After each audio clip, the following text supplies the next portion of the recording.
环球大战线深入世界最前线，全球各地的观众朋友，大家好，我是叶思敏，我们欢迎来宾前资深外交官介文吉介大使。思敏好，各位朋友大家好。淡江大学财经系教授聂建中老师。思敏还有各位观众大家好。资深媒体人彭华干哥。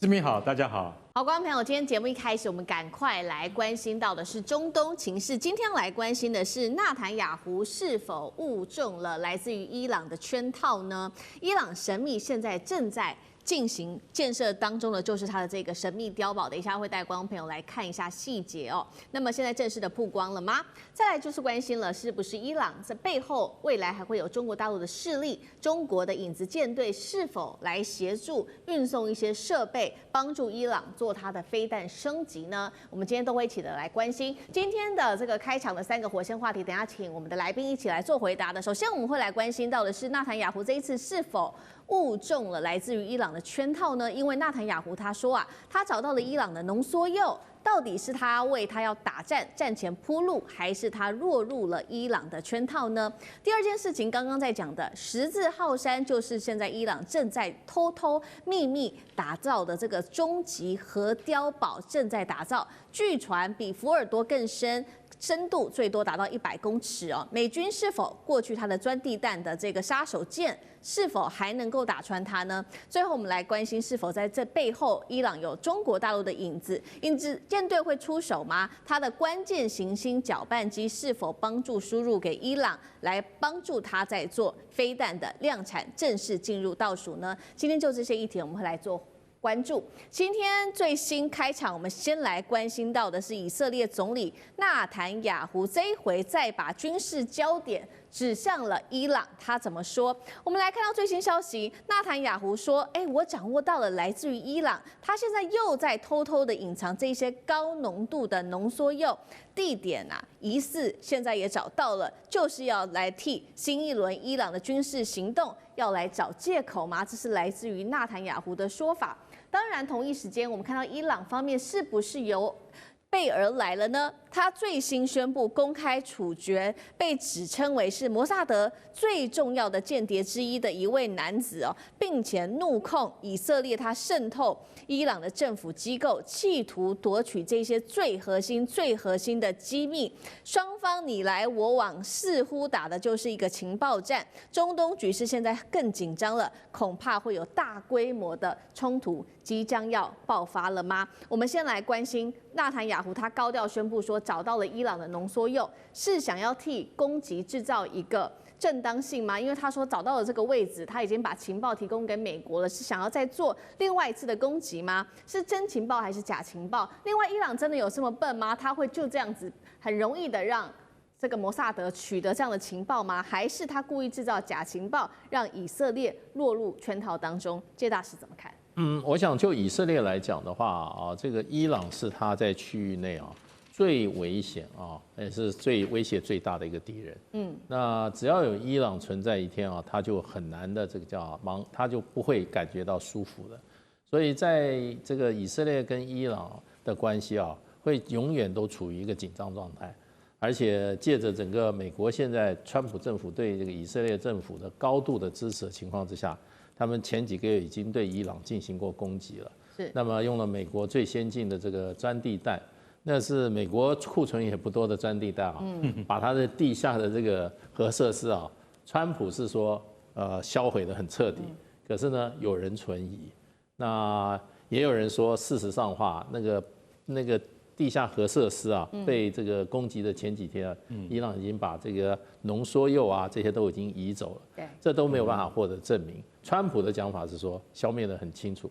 那现在这个内塔尼亚胡他又说，我们又找到新情报了，有400公斤浓缩铀，这个量非常的大，非常大的一个量，而且他现在埋得更深，是地下100公尺。那意思就是说，还是要想办法把它摧毁。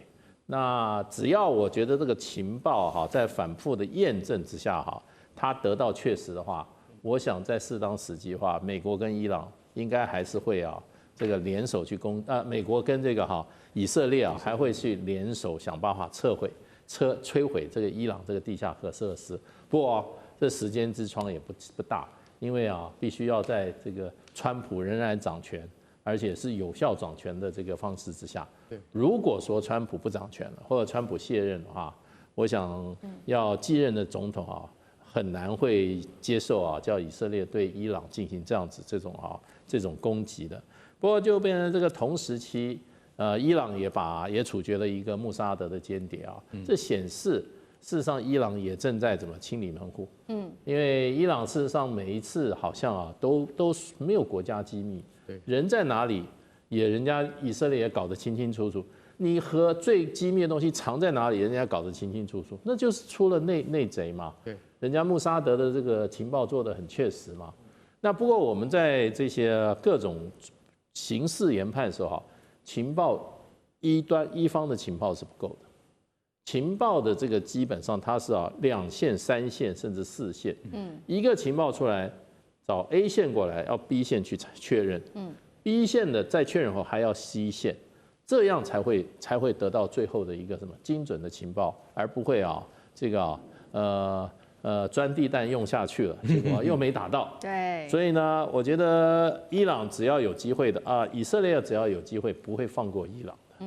那美国川普事实上的话，他是会配合伊朗的，配合以色列，所以这个情势我觉得危机没有解除，那么只要有确切的情报，有一个恰当的时机那么美以联合再来攻击是伊朗这个可能性不能被排除。好，所以注意到了，接下来这个美以针对这个战争，针对伊朗的战争，随时都可能在引爆。尤其现在我们要特别来关注的，就是因为我们看到上次我们才提到嘛，6月份的时候，美国不是才派他的轰炸机去 B2 轰炸机去攻打这个伊朗的核设施吗？这一座是它的纳塔兹的核设施。但是我们看到，攻击完之后，非但这个伊朗没有停手，反而在加速建造它的地下的核设施，而且呢，这一次根据了解是规模更大的，它正在秘密的建造当中。这个核设施叫做十字号山地下核工程。等一下，我们一起干哥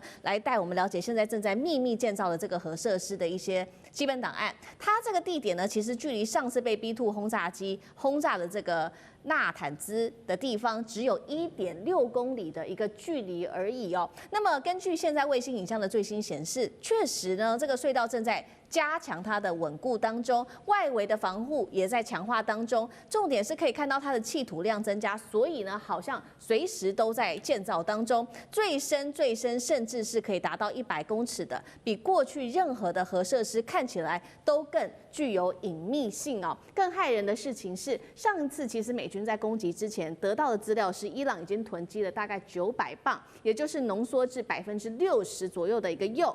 那一批铀到现在其实是还没有找到的，现在又再加上这个新的核设施，到底伊朗在秘密计划什么？这个核设施到底有什么特别，有多隐秘？那经过强化之后，美国它号称能够摧毁它的地下核设施的这一款武器 GBU-57还能够奏效吗？干哥怎么看？好，那我们先来解释一下什么叫做这个十字镐地下核工程。可能大家还记得上次美国的那个 B2 轰炸机，他们总共有派出了7架，然后每一架飞机上面带了2枚应该叫做炸弹之主GBU-57巨型钻地弹巨型钻地弹这个刚刚大使讲真的没有多少颗美国大概上次就用了库存的一半，14颗打掉了。那这种巨型钻地弹有多大呢？整颗炸弹有3万磅之重。也就是15000公斤，那是非常大的炸弹，所以被称为炸弹之主。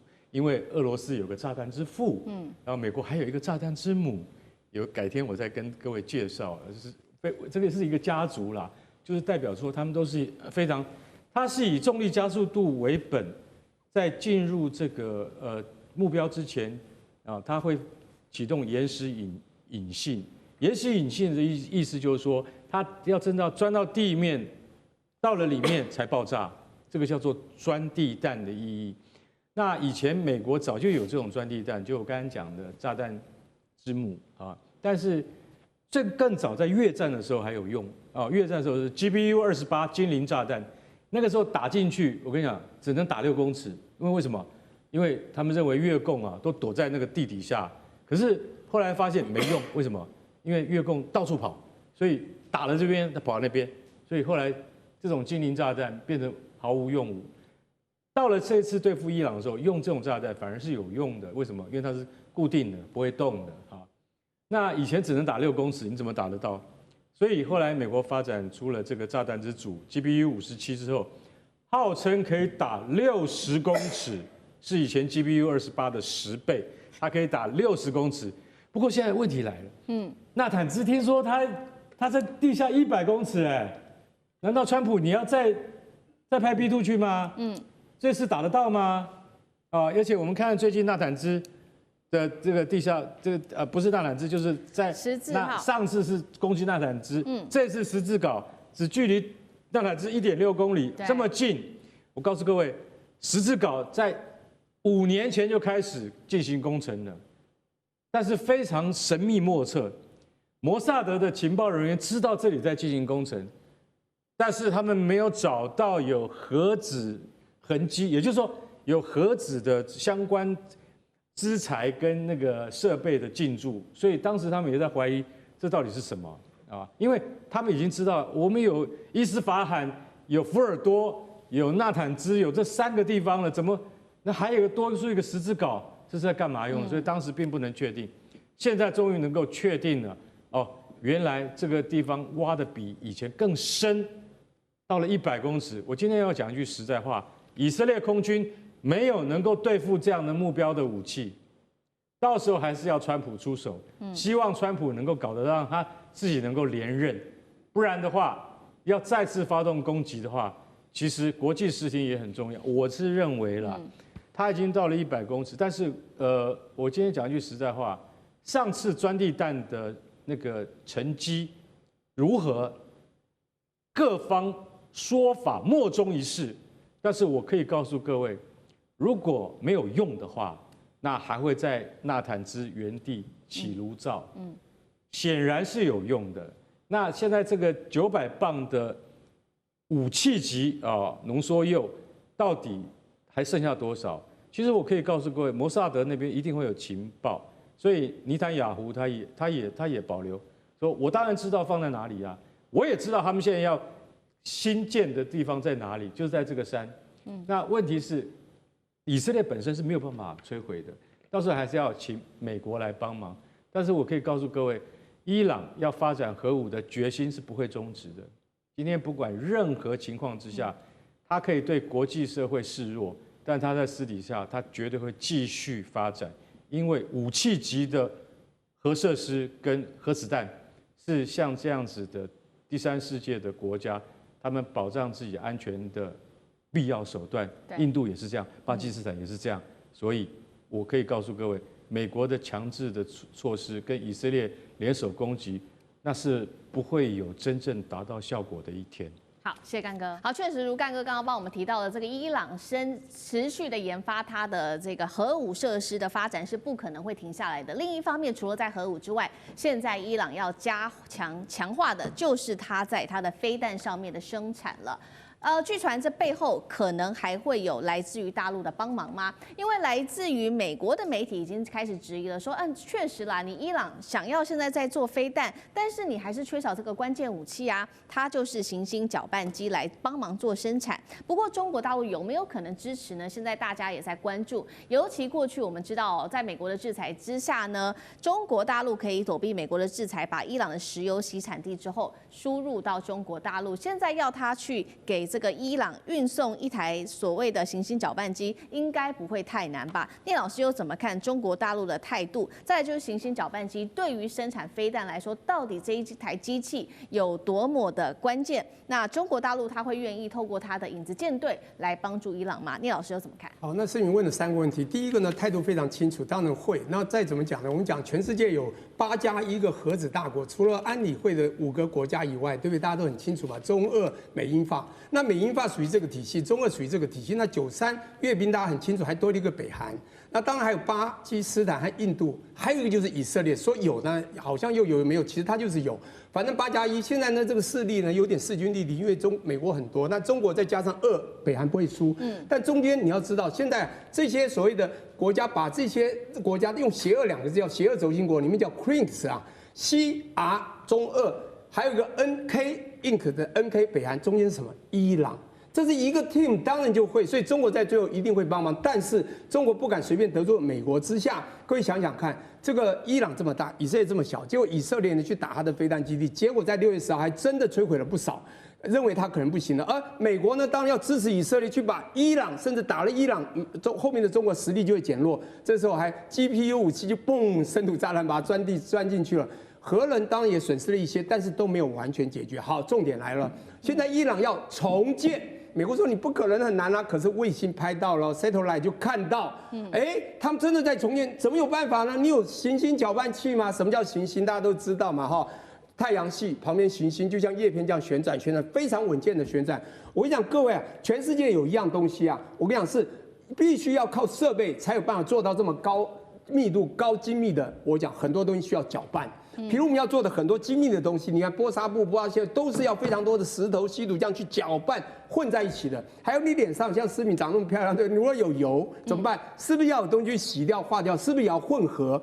有油水混合物？我跟你讲，搅拌机就是要把你高粘度的东西混在一起，把它混在一起就可以做未来做飞弹的这个武器。我跟你讲，这个东西不容易，那中国有，所以我觉得。这个东西我先讲一个国际的氛围。当然，这2大势力之下，当然答案第一个是肯定中国，当然就会在某些程度私底下帮忙。我们都很清楚啊，说不好听一点，我们讲哈马斯也好，真主党也好，胡塞组织也好，就是以色列要打击的目标。它后面的这个代理人战争后面主人就是伊朗，伊朗的后面主人应该就是中国啊。从某个角度来讲，这是有层级的，所以会再来就是行星搅拌机就会，因为说实在的，大家也在传说，伊朗很多的石油怎么去到中国呢？除了这个看得到地外，也有所谓的地下通道可以输入这个能源石油，所以行星搅拌机中国一定会用。中国现在这个所谓的基建非常强啊，你看他现在基建狂魔啊，他很多东西你说他不可能，他都帮你做到了，你知道吗？所以他这个行星搅拌机是很厉害，是真的可以帮你把这个所有的这个所谓的飞弹的物质材料混合在一起，做一个比较